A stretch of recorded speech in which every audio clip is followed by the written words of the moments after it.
ನಮಸ್ಕಾರ, ನೀವು ನೋಡ್ತಾ ಇದ್ದೀರಾ ಜಿ ಕನ್ನಡ ನ್ಯೂಸ್. ನಾನು ಶಿವರಾಮು. ದಿನದ ಎಲ್ಲ ಪ್ರಮುಖ ಸುದ್ದಿಗಳನ್ನು ನೋಡೋಣ ವಿಶೇಷ ಸಮಾಚಾರದಲ್ಲಿ.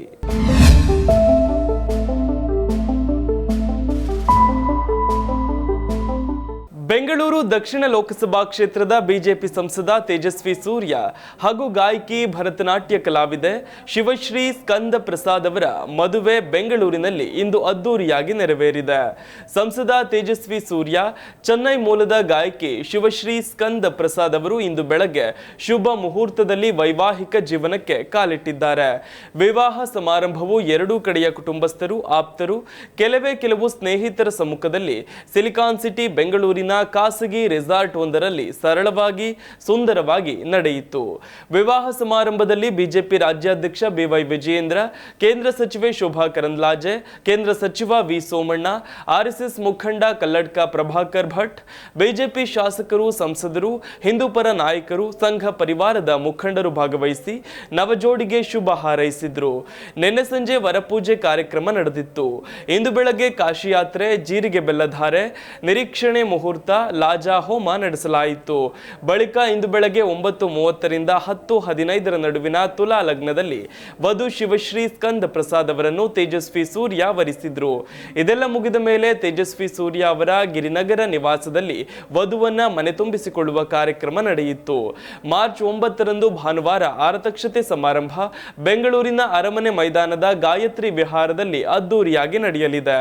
ಬೆಳಗ್ಗೆ 10:30ರಿಂದ 1:30ರವರೆಗೆ ರಿಸೆಪ್ಷನ್ ಸಡಗರದಿಂದ ನಡೆಯಲಿದ್ದು, ರಾಜಕಾರಣಿಗಳು, ಸಿನಿಮಾ ರಂಗದವರು, ಸಾಮಾಜಿಕ ಕ್ಷೇತ್ರದಲ್ಲಿ ಗುರುತಿಸಿಕೊಂಡವರು ಹಾಜರಾಗುವ ಸಾಧ್ಯತೆ ಇದೆ. ಮುಖ್ಯಮಂತ್ರಿ ಸಿದ್ದರಾಮಯ್ಯ ನಾಳೆ ರಾಜ್ಯ ಬಜೆಟ್ ಮಂಡಿಸಲಿದ್ದು ಭಾರಿ ನಿರೀಕ್ಷೆ ಮೂಡಿಸಿದೆ. ಹುಬ್ಬಳ್ಳಿ ಜನರು ಕೂಡ ಸಿದ್ದರಾಮಯ್ಯ ಅವರ ಬಜೆಟ್ ಮೇಲೆ ಬೆಟ್ಟದಷ್ಟು ನಿರೀಕ್ಷೆ ಇಟ್ಟುಕೊಂಡಿದ್ದಾರೆ. ವಾಣಿಜ್ಯ ಕೇಂದ್ರವಾದ ಹುಬ್ಬಳ್ಳಿ ಧಾರವಾಡ ಕೈಗಾರಿಕೆಗಳು ಬೆಳೆದರೆ ರಾಜ್ಯದ ಆರ್ಥಿಕತೆಗೆ ಇನ್ನಷ್ಟು ಕೊಡುಗೆ ಸಿಗಲಿದೆ. ಈ ಭಾಗದ ನಿರುದ್ಯೋಗ ಸಮಸ್ಯೆ ನಿವಾರಣೆಯಾಗಲಿವೆ, ಜನಜೀವನ ಸುಧಾರಿಸಲಿದೆ ಎನ್ನುವ ಆಶಾಭಾವನೆ ಇಲ್ಲಿನ ಉದ್ಯಮಿಗಳು ಹೊಂದಿದ್ದಾರೆ. ಬೆಂಗಳೂರು ಮುಂಬೈ ಕೈಗಾರಿಕಾ ಕಾರಿಡಾರ್ ಅನ್ನು ತ್ವರಿತಗತಿಯಲ್ಲಿ ನಿರ್ಮಿಸಬೇಕು ಅಂತಲೂ ಕೂಡ ಉದ್ಯಮಿ ಮಹೇಂದ್ರ ಸಿಂಘಿ ಒತ್ತಾಯ ಮಾಡಿದ್ದಾರೆ. ಹೆಚ್ಚಿನ ಐಟಿ ಕಂಪನಿಗಳು ಘಟಕಗಳನ್ನು ಸ್ಥಾಪಿಸಲು ಕ್ರಮ ಕೈಗೊಳ್ಳಬೇಕು ಅಂತ ಬೇಡಿಕೆ ಸಲ್ಲಿಸಿದ್ದಾರೆ. ಇನ್ನು ಮಹತ್ವಾಕಾಂಕ್ಷೆಯ ಯೋಜನೆಯಾದ ಮಹದಾಯಿ ಯೋಜನೆಗೆ ಅನುದಾನ ಮೀಸಲಿಡಬೇಕು ಅಂತಲೂ ಕೂಡ ಮಹದಾಯಿ ಹೋರಾಟಗಾರ ಹೇಮನಗೌಡರ ಬಸನಗೌಡರ ಒತ್ತಾಯಿಸಿದ್ದಾರೆ. ಉತ್ತರಾಖಂಡದ ಉತ್ತರಕಾಶಿ ಜಿಲ್ಲೆಯ ಮುಖ್ವಾ ದೇವಾಲಯದಲ್ಲಿ ಪ್ರಧಾನಿ ನರೇಂದ್ರ ಮೋದಿ ಅವರು ಇಂದು ಗಂಗಾದೇವಿಗೆ ಗಂಗಾರತಿ ಪೂಜೆ ಸಲ್ಲಿಸಿ ಪ್ರಾರ್ಥನೆ ಮಾಡಿದ್ರು. ಮುಖ್ವಾವನ್ನು ಚಳಿಗಾಲದ ವಾಸಸ್ಥಾನವೆಂದು ಪರಿಗಣಿಸಲಾಗಿದೆ. ಮುಖ್ವಾ ದೇವಾಲಯದಲ್ಲಿ ಪ್ರಧಾನಿ ನರೇಂದ್ರ ಮೋದಿ ಗಂಗಾ ಮಾತೆಗೆ ಪುರೋಹಿತರೊಂದಿಗೆ ಆರತಿ ಬೆಳಗಿದ್ರು. ಈ ಸಂದರ್ಭದಲ್ಲಿ ಉತ್ತರಾಖಂಡ ಮುಖ್ಯಮಂತ್ರಿ ಪುಷ್ಕರ್ ಸಿಂಗ್ ಧಾಮಿ ಹಾಜರಿದ್ರು. ಪ್ರಧಾನಿ ನರೇಂದ್ರ ಮೋದಿ ಅವರು ಉತ್ತರಕಾಶಿಗೆ ಆಗಮಿಸುತ್ತಿದ್ದಂತೆ ಅಪಾರ ಜನಸಮೂಹ ಅವರನ್ನ ಸ್ವಾಗತಿಸಿತು. ಅವರು ಆಗಮಿಸುತ್ತಿದ್ದಂತೆ ದೇವಾಲಯದ ಅಧಿಕಾರಿಗಳು ಅವರನ್ನ ಹಾರ ಹಾಕಿ ಸ್ವಾಗತಿಸಿದ್ರು.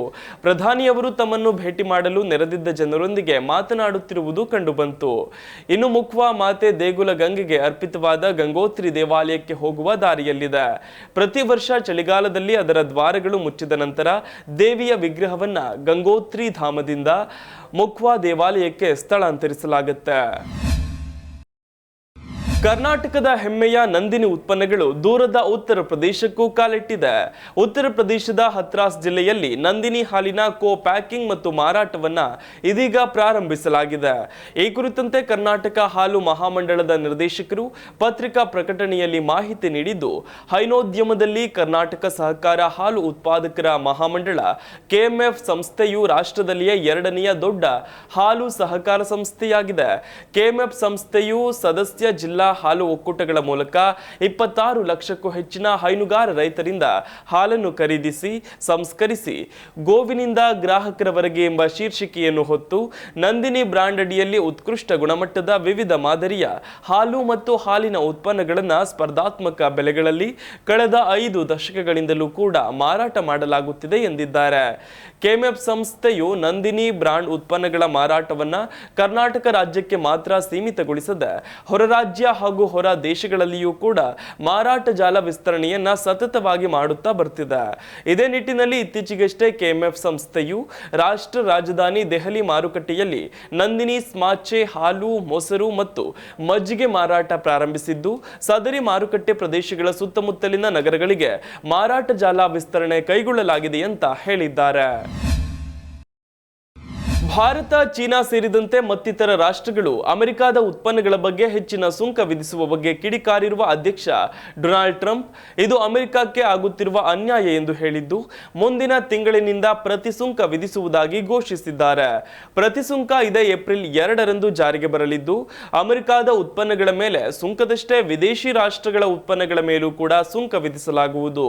ಇತರ ದೇಶಗಳು ದಶಕಗಳಿಂದಲೂ ನಮ್ಮ ಉತ್ಪನ್ನಗಳ ಮೇಲೆ ಸುಂಕ ವಿಧಿಸುತ್ತಲೇ ಇವೆ. ಈಗ ಪ್ರತಿಯಾಗಿ ಅಂತಹ ರಾಷ್ಟ್ರಗಳ ಉತ್ಪನ್ನಗಳ ಮೇಲೆ ಸುಂಕ ವಿಧಿಸುತ್ತೇವೆ ಅಂತ ಟ್ರಂಪ್ ಹೇಳಿದ್ದಾರೆ. 2ನೇ ಅವಧಿಗೆ ಅಮೆರಿಕದ ಅಧ್ಯಕ್ಷರಾದ ಬಳಿಕ ಕಾಂಗ್ರೆಸ್ನ ಜಂಟಿ ಅಧಿವೇಶನವನ್ನು ಉದ್ದೇಶಿಸಿ ಮಾತನಾಡಿದ ಟ್ರಂಪ್, ಯುರೋಪಿಯನ್ ಒಕ್ಕೂಟ, ಚೀನಾ, ಬ್ರೆಜಿಲ್, ಭಾರತ, ಮೆಕ್ಸಿಕೋ ಮತ್ತು ಕೆನಡಾ ದೇಶ ಸೇರಿದಂತೆ ಹಲವು ದೇಶಗಳು ನಾವು ಅವರ ಉತ್ಪನ್ನಗಳ ಮೇಲೆ ವಿಧಿಸುವುದಕ್ಕಿಂತಲೂ ಕೂಡ ಹೆಚ್ಚಿನ ಸುಂಕ ವಿಧಿಸುತ್ತವೆ. ಇದು ಅನ್ಯಾಯವಾಗಿದೆ. ಭಾರತ ದೇಶ ನಮ್ಮ ಮೇಲೆ 100ಕ್ಕಿಂತ ಹೆಚ್ಚಿನ ಸುಂಕ ವಿಧಿಸುತ್ತಿದೆ ಅಂತ ಅವರು ಕಿಡಿಕಾರಿದ್ದಾರೆ. ಶೀಘ್ರದಲ್ಲೇ ಭಾರತ ಮತ್ತು ಚೀನಾ ದೇಶಗಳಿಗೆ ಪ್ರತಿ ಸುಂಕ ವಿಧಿಸುವುದಾಗಿ ಫೆಬ್ರವರಿಯಲ್ಲಿ ಹೇಳಿದ್ದ ಟ್ರಂಪ್, ಭಾರತದ ಪ್ರಧಾನಿ ನರೇಂದ್ರ ಮೋದಿ ಶ್ವೇತಭವನ ಭೇಟಿ ವೇಳೆಯೂ ಕೂಡ ಭಾರತದ ಮೇಲೆ ಪ್ರತಿಸುಂಕ ವಿಧಿಸುವುದು ನಿಶ್ಚಿತ ಅಂತ ಹೇಳಿದ್ದರು. ಕಳೆದ ಶುಕ್ರವಾರ ಶ್ವೇತಭವನದಲ್ಲಿ ಏನು ನಡೆದಿದೆಯೋ ಅದಕ್ಕೆ ನಾವು ವಿಷಾದಿಸುತ್ತೇವೆ ಎಂದು ಉಕ್ರೇನ್ ಅಧ್ಯಕ್ಷ ವ್ಲಾಡಿಮಿರ್ ಜೆಲೆನ್ಸ್ಕಿ ಹೇಳಿದ್ದಾರೆ.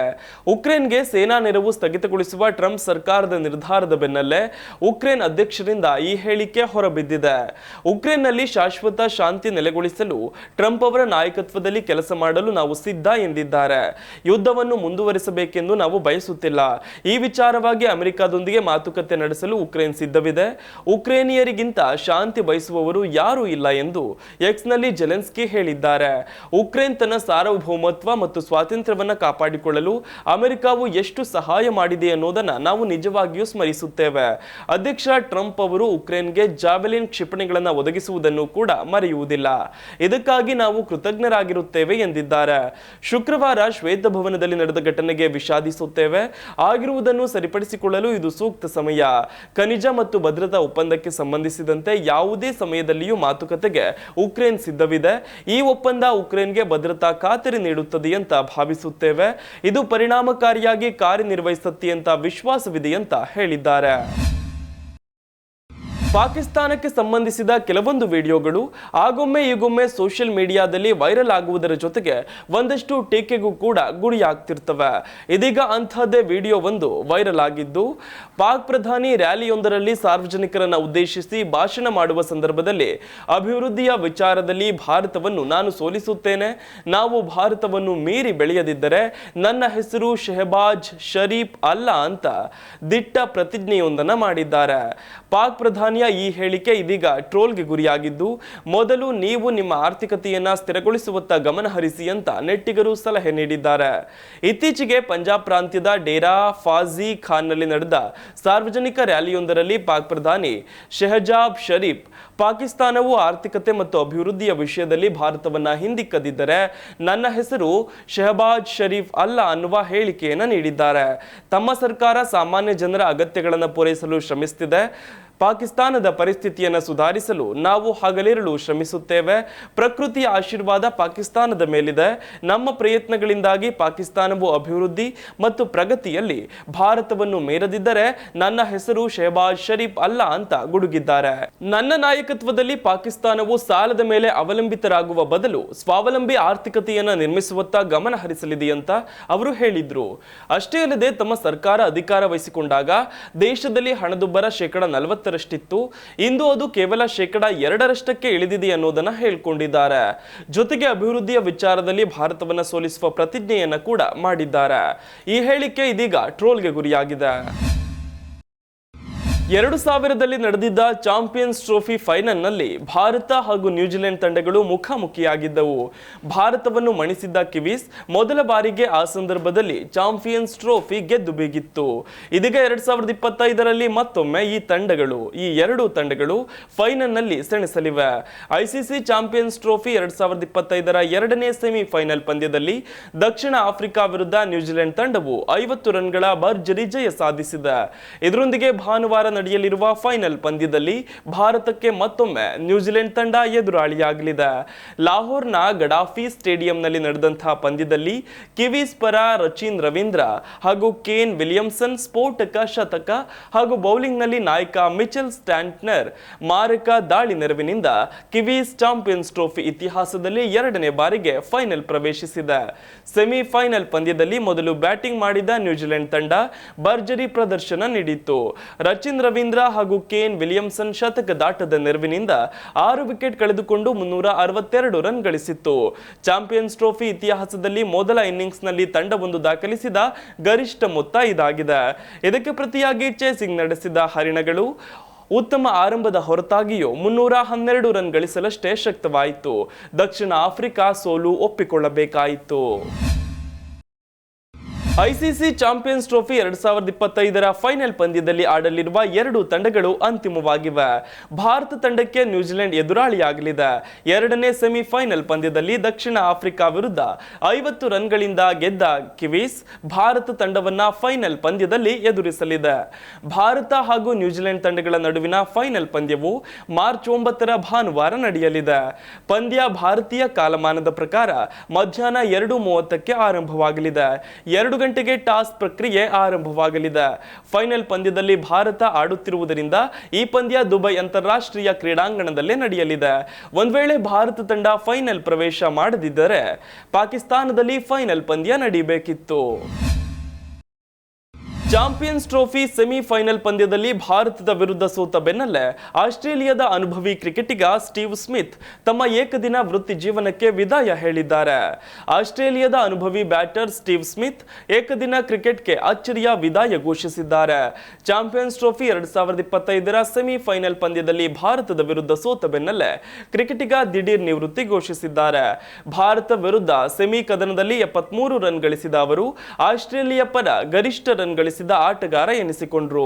ಇದನ್ನೇ ತಮ್ಮ ಕೊನೆಯ ಏಕದಿನ ಪಂದ್ಯ ಅಂತಲೂ ಕೂಡ ತಂಡದ ಸಹ ಆಟಗಾರರಿಗೆ ತಿಳಿಸಿದ್ರು. ಏಕದಿನ ಸ್ವರೂಪಕ್ಕೆ ವಿದಾಯ ಹೇಳಿದ್ರು ಕೂಡ 35 ವರ್ಷದ ಆಟಗಾರ ದೇಶದ ಪರ ಟೆಸ್ಟ್ ಹಾಗೂ T20 ಪಂದ್ಯಗಳನ್ನು ಆಡೋದನ್ನ ಮುಂದುವರಿಸಲಿದ್ದಾರೆ. ಇದೊಂದು ಉತ್ತಮ ಪ್ರಯಾಣ. ಅದರ ಪ್ರತಿ ನಿಮಿಷವನ್ನು ನಾನು ಪ್ರೀತಿಸಿದ್ದೇನೆ. ಪ್ರಯಾಣದಲ್ಲಿ ಅದ್ಭುತ ಸಮಯ ಮತ್ತು ನೆನಪುಗಳಿವೆ. ನನ್ನ ಪಯಣದಲ್ಲಿ ಭಾಗವಾಗಿದ್ದ ತಂಡದ ಸಹ ಆಟಗಾರರೊಂದಿಗೆ 2 ವಿಶ್ವಕಪ್ಗಳನ್ನು ಗೆದ್ದಿರೋದು ಪ್ರಮುಖ ಅಂಶ ಅಂತ ಸ್ಮಿತ್ ಹೇಳಿಕೊಂಡಿದ್ದಾರೆ. ಇದಿಷ್ಟು ಈವರೆಗಿನ ಪ್ರಮುಖ ಸುದ್ದಿ. ನೋಡ್ತಾ ಇರಿ ಜೀ ಕನ್ನಡ ನ್ಯೂಸ್, ಸತ್ಯವೇ ಸುದ್ದಿಯ ಜೀವಾಳ.